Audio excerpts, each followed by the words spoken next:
দেখেন আমার বন্ধুরা গরুর সাথে ছবি তুলতেছে। এখন ক্যামেরাম্যান হচ্ছে আমাদের আব্দুর রহমান। আমিও গরুটার সাথে ছবি তুলবো, আপনারা এখন দেখবেন। ছবি তুল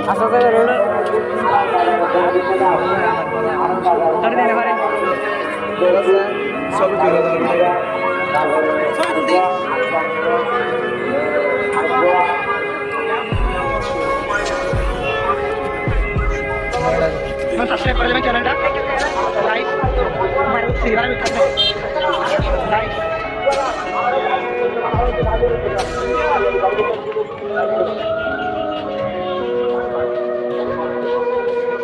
আমাদের গরু বাজার এখন অনেক জমজমাট দেখতে পাচ্ছেন, আমরা অনেক মানুষের ভিড়ে অনেক গরু বিক্রিও হচ্ছে, আপনারা দেখতে পাচ্ছেন।